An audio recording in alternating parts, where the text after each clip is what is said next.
আমার বন্ধুরা, সবাই কেমন আছো? আশা করছি যে যেখান থেকে আমার ভিডিওটা দেখছো তোমরা সবাই খুব ভালো আছো। আমিও কিন্তু তোমাদের ভালোবাসা ও আশীর্বাদ নিয়ে অনেকটাই ভালো আছি। তো আজ তোমাদের সাথে ভিডিও শুরু করেছি আমি ভোরের একটা মুহূর্ত নিয়ে। চলো দেখো মুহূর্তটা। ভোরের এই পরিবেশ তোমাদের কেমন লাগছে বন্ধুরা? আর সকালবেলায় ঘুম থেকে উঠে এই পরিবেশটা দেখতে সবারই ভালো লাগে আমি জানি, তাই তোমাদেরও আমার এই সকালবেলাকার দৃশ্যটা খুবই ভালো লাগবে। তো বন্ধুরা, কখনো কখনো মনে হয় জীবনটা খুব দ্রুত বদলে যাচ্ছে। আগে যাদের সাথে সারাদিন কথা হতো আজ তারা ব্যস্ত। আগে যেসব জিনিসে শান্তি লাগতো আজ সেগুলোতেই আগের মতো অনুভূতি পাই না। কিন্তু একটা জিনিস এখনও বদলায়নি, স্বপ্ন। কারণ মানুষ বেঁচে থাকে একটা আশায়, একদিন সব ঠিক হয়ে যাবে। আবারও চলে এলাম তোমাদের কাছে আমার জীবনে আরেকটা বাস্তব দিন নিয়ে। এখানে কোনো অভিনয় নেই, নেই কোনো ফেক লাইফ, যা আছে সব বাস্তব। কারণ আমি জানি এই পৃথিবীতে মানুষ এখন সাজানো গল্পের চেয়ে বাস্তব গল্প বেশি অনুভব করে। জানো, আমি ছোটবেলা থেকে একটা জিনিস বুঝেছি, গরিব মানুষের স্বপ্ন অনেক বড় হয়, কিন্তু সেই স্বপ্ন পূরণ করতে গেলে তাকে সবচেয়ে বেশি কষ্ট করতে হয়। কারণ তার পেছনে বড় কোনো সাপোর্ট থাকে না, থাকে শুধু নিজের উপর বিশ্বাস। অনেক রাত গেছে যখন ঘুম আসেনি, মাথায় শুধু একটা কথাই ঘুরেছে, আমি কি সত্যি একদিন সফল হতে পারবো? কিন্তু তারপর নিজেকেই একটা উত্তর দিয়েছি, যতদিন চেষ্টা করছি ততদিন আমি হারিনি। এই ক্যামেরার পিছনে যে হাসিটা দেখো সবসময় সেটা খুশির না। কখনো কখনো মানুষ নিজের কষ্ট লুকিয়ে রাখে, কারণ সে জানে তার দুর্বলতা দেখলে পৃথিবী হাসবে। তাই আমি শিখে গেছি চুপচাপ নিজের যুদ্ধটা লড়তে। জীবনে একটা সময় আসে যখন মানুষ আর কাউকে দোষ দেয় না, সে শুধু চুপচাপ পরিশ্রম করে, কারণ সে জানে তার স্বপ্নের দায়িত্ব শুধু তার নিজের। আজকে হয়তো আমার ভিডিওতে লাখ লাখ ভিউ নেই, হয়তো আমার নাম কেউ চেনে না, কিন্তু একটা বিশ্বাস আছে, একদিন এই ছোট ছোট ভিডিওগুলোই আমার বড় পরিচয় হয়ে দাঁড়াবে। আর জানো সবচেয়ে সুন্দর ব্যাপার কি? যখন কেউ কমেন্ট করে বলে, দিদি তোমার ভিডিও দেখে শান্তি লাগে, বিশ্বাস করো সেই অনুভূতিটা টাকার থেকেও অনেক বড়। থেকে রেডি হচ্ছি যেমন যেমন করে, কি বলতো বাইরে এত চড়া রোদ যে আমি সেই ভয় লাগছে বাইরে বেরোতে। তো রোদটা ভীষণ চড়া, রেডি হয়ে গেছি আমি। আর দেখি টোটো নিয়ে যাব। আর কোথায় যাব তো সেটা তোমাদের সাথে তো শেয়ার করাই হয়ে ওঠেনি। আমি যাবো একটুখানি, কাজ আছে আমার, সেই কাজে যাব। সেই জন্য প্রোটেকশন নিয়ে নিচ্ছি। এখন বাইরে রোদে বেরোতে গেলে তো প্রচণ্ড পরিমাণে প্রোটেকশনের দরকার, যেহেতু চোখে চশমা দিয়ে নিয়েছি। এই যে সাদা একটা ওড়না নিয়ে এসেছিলাম, সেটা মাথায় একটুখানি মুখে ঢাকা দিয়ে নেবো, আর তারপর বেরোবো। আর ছাতাটা না প্রতিবার আনতে ভুলে যাই। তো চলো এবার ঘুরে আসি। আর বাইরের রোদ ভীষণ চড়া রোদ, জানি না কতক্ষণ লাগবে টাইম, কখন ফিরবো। আর এসে আরও কাজ আছে বাকি, সে কাজগুলো গুছিয়ে নেবো। এখন চলো ঘুরে আসি। রেডি হয়ে গেছি, চলো এবার। আমি চাই না মানুষ শুধু আমার ভিডিও দেখে চলে যাক, আমি চাই মানুষ আমার ভিডিওর মধ্যে নিজের জীবনের কিছু অংশ খুঁজে পাক। আমাকে দেখে কেউ ভয় পেয়ে যেও না, কারণ রোদের মধ্যে এটুকু প্রোটেকশন তো নিতেই হবে। ছাতাটা আনিনি, চলে এসেছি জায়গাটার মধ্যে। এবার চলো সেই জায়গাটায় যাই।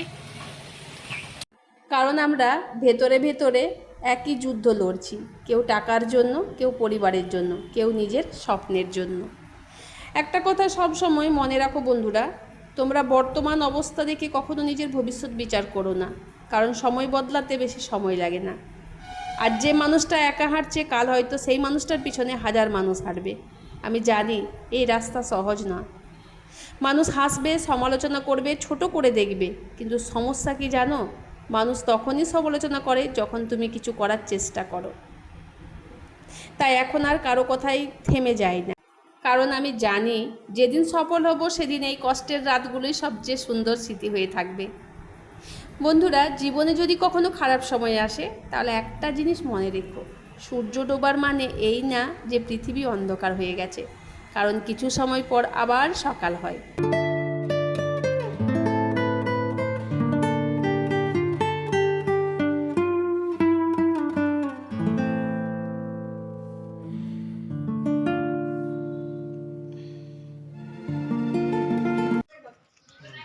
দেখি শুভদেব এদিকে একটা ভিডিও করে রাখি। সিজিকা দাঁড়া, এখন দাঁড়া। আবার দিদি ঘুমাচ্ছে, দিদি হাত পা তুলে দিদি ঘুমাচ্ছে। ঠিক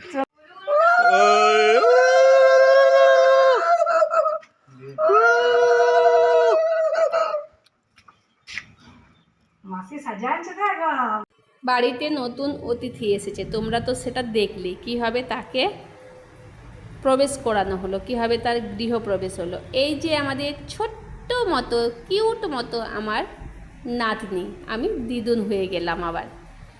তো এই যে আমার নাতনি চলে এসেছে, ওরা নতুন সদস্য বাড়িতে, এখন কিছুদিনের জন্য থাকবে। আর এখানে আমার বেয়ান কোলে নিয়ে আছে।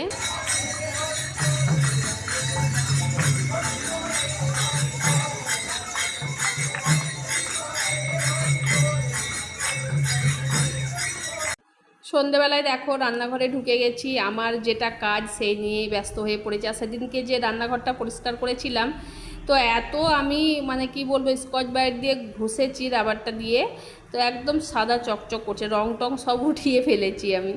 আর এখানে তোমার বাসনের জায়গাটাও খুব সুন্দর পরিষ্কার হয়েছে, কিন্তু আমি এখনও বাসনপত্র ঠিকমতো গুছিয়ে রাখতে পারিনি।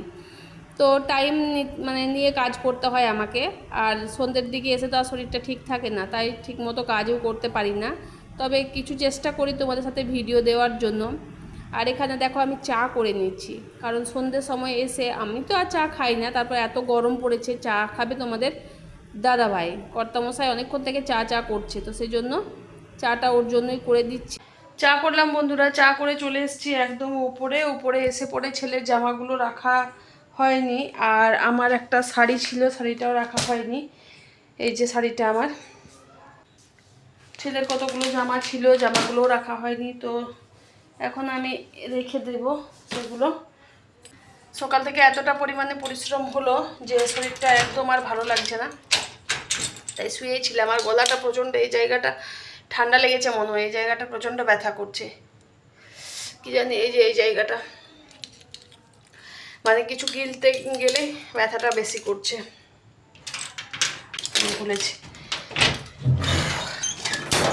এই দেখো আমার আলমারির অবস্থা, দেখছো? দেখো কি হয়ে আছে, কেমনভাবে রাখা আছে, দেখো টাইম পাচ্ছি না একদম। এই শাড়িটা আমি অনেকবার পরেছি, এই শাড়িটার কালারটা না আমার খুব ভালো লাগে, এরকম কালারের শাড়ি অনেকবার পরেছি, তাও নিয়েছি এটা নীল, আর এই কালারটা আমার মানে প্রচণ্ড ভালো লাগে, এগুলো পরেওছি আমি, কি জানি দেখবো কাল থেকে পরে। তো চলো বন্ধুরা, আজকের ভিডিওটা আমি এখানেই শেষ করছি। যদি ভালো লেগে থাকে লাইক কমেন্ট শেয়ার করে অবশ্যই পাশে থেকো। দেখা হচ্ছে আবার একটা নতুন ভিডিওর সাথে। Tata, good night.